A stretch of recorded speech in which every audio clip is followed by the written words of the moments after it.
Klik adalah jalan ninja kita menuju adiksi. Akses untuk mendapatkan kesenangan instan, pemenuh hasrat, pembunuh waktu. Setiap kali kita membanjiri otak kita dengan dopamin, dengan bermain game, bersosial media, browsing tanpa tujuan yang jelas, buka YouTube melulu, atau pornografi. 2 jam bermain game tak terasa lama, tapi 10 menit belajar langsung sakit kepala. Dan melalui sentuhan jari di handphone kita, itu adalah eskapisme kita. Kapan terakhir kamu makan tanpanya? Kapan terakhir kamu beranjak tidur tanpanya? Kapan terakhir kamu pacaran tanpanya? Kapan terakhir kamu boker tanpanya? Kapan terakhir kamu hangout tanpanya? Kapan terakhir kamu bersenang-senang tanpanya? Kapan terakhir kamu berlibur tanpanya? Kapan terakhir kamu bercinta tanpanya? Sekarang bayangkan, suatu hari kamu tidak dapat mengakses internet atau menggunakan gadget kesayanganmu. Apa yang akan terjadi padamu?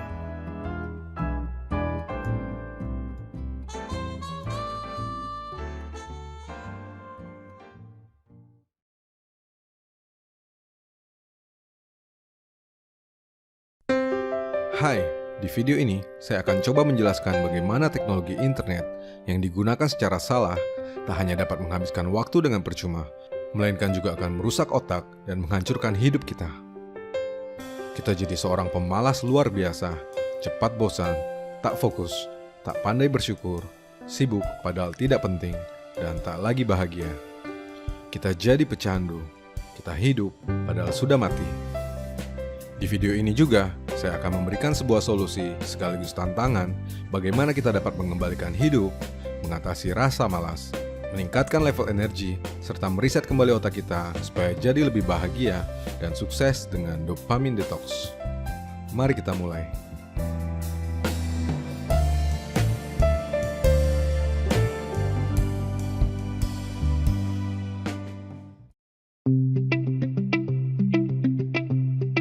Waktu kita mendapatkan A setelah belajar dengan tekun selama berhari-hari, kita merasa bahagia.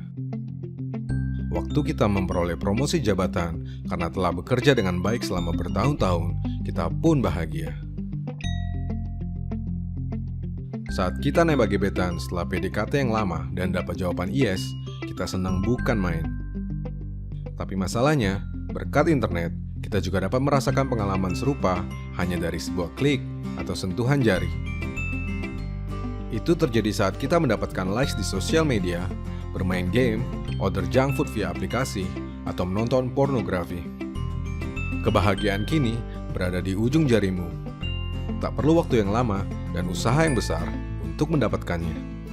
Jika kamu bisa mendapatkan nilai bagus hanya dengan sebuah klik, apakah kamu mau menghabiskan waktu berhari-hari untuk belajar?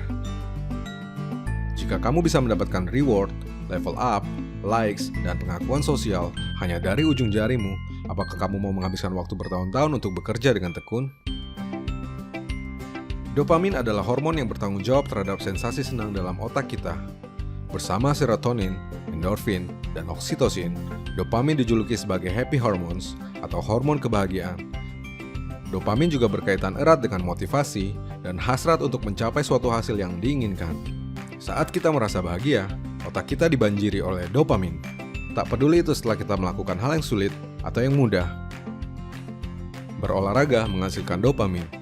Bermain game juga menghasilkan dopamin. Bercanda dengan teman menghasilkan dopamin. Nonton video prank yang lucu dan recehan juga menghasilkan dopamin. Pencapaian karir atau bisnis menghasilkan dopamin. Nonton video orang pamer kemewahan sembari membayangkan kita di sana juga menghasilkan dopamin. Merawat tubuh, menyehatkan badan, mendapatkan shape yang baik, menghasilkan dopamin. Sapaan manja dari host cantik, tulis nama di dada, dan jadi pascol terkenal di Bigo juga menghasilkan dopamin. Dan sekali lagi, jika ada pilihan yang lebih mudah, mengapa kita harus melakukan yang lebih susah? Tapi sayang beribu sayang, semua itu pada akhirnya membuat kita tak lagi menghormati proses, merusak sistem reward dalam otak kita. Sebab reward tak lagi datang dari serangkaian usaha dan rentetan waktu, melainkan dapat diperoleh setiap kali dibutuhkan hanya melalui ujung jari. Padahal, hidup tak semudah naik level di Mobile Legends, tak seindah newsfeed orang liburan di Instagram, tak seromantis drama Korea, tak selucu prank di YouTube, tak seinstan binary option, tak seperti itu. Tapi kita mungkin memang sudah jadi pecandu yang selalu sakau dengan kebahagiaan dan pencapaian yang semu. Maka tak heran apabila instan adalah new normal. Tak sabaran, tak fokus, selalu merasa jenuh, tak pernah puas atau terlalu gampang puas, tak pandai bersyukur, malas untuk hal yang lebih penting, tapi kelewat rajin untuk hal yang tak berguna. FOMO, takut tertinggal sesuatu, tetapi malah meninggalkan mimpi kita sendiri. Internet adalah alat, pisau yang bergantung pada penggunanya, yang dapat digunakan untuk memotong atau membunuh. Tentu saja, tak ada yang salah dengannya sampai ia digunakan secara berlebihan. Memakainya secara ekstrim sambil merasa baik-baik saja, hidup-hidup gue, waktu-waktu gue.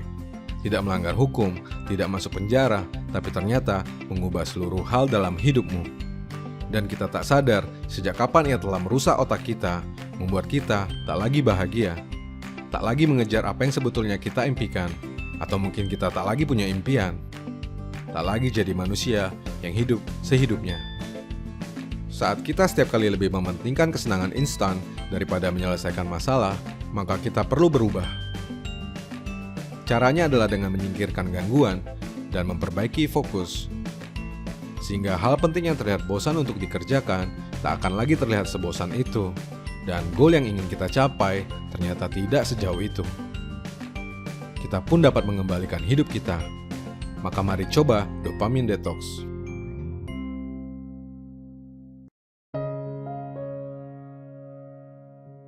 Sebuah pertanyaan. Mengapa ada orang yang begitu fokus dengan hal-hal penting dalam hidupnya, tidak malas bekerja, selalu mengembangkan bisnisnya, mempererat hubungan sosial, sementara yang lain begitu malas melakukannya, tapi malah menghabiskan waktu begitu percuma dalam candu internet? Jawabannya ada pada kebiasaan yang mereka lakukan setiap hari. Untuk membangun kebiasaan yang baik, kita dapat melakukan dopamine detox, yaitu dengan memperbaiki sensor yang berada dalam otak kita. Saat motivasi hilang dan semangat luntur, kita tak lagi boleh menghibur diri kita dengan eskapisme berupa dopamine hit seperti yang biasanya kita lakukan. Kita tak lagi memberikan reward setiap saat. Alih-alih melakukannya, biarkan dirimu menjadi bosan.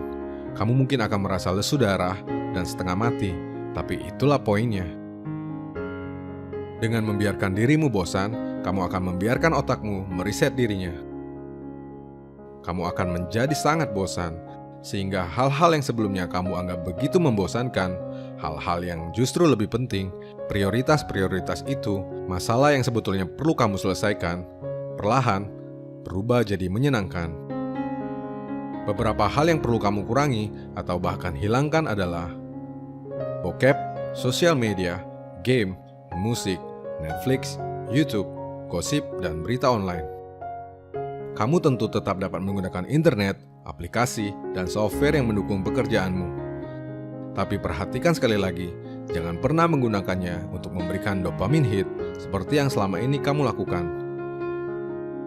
Berikan reward hanya ketika pekerjaan telah selesai, terutama setelah petang hari. Semakin besar pencapaian yang kamu dapat, semakin besar reward yang boleh kamu berikan. Ini seperti berbuka setelah puasa seharian. Selanjutnya, pertahankan detox ini selama 100 hari berturut-turut hingga menjadi habit yang baru. Dengan membiarkan otak kita beristirahat dari reward-reward semu, kita akan mulai mendefinisikan kembali kebahagiaan dan merasa lebih bahagia bahkan untuk hal-hal kecil yang sering terlewatkan di depan mata. Dedaunan jadi lebih hijau, kicau burung jadi lebih merdu, kopi pahit terasa lebih nikmat. Hidup tenang, pikiran segar, bebas gangguan, lebih fokus, lebih produktif. Hingga akhirnya kita pun jadi punya lebih banyak ruang dan waktu untuk menyusun ulang goal yang ingin kita raih, sekaligus secara perlahan mulai fokus untuk mencapainya. Saya Rianto Astono.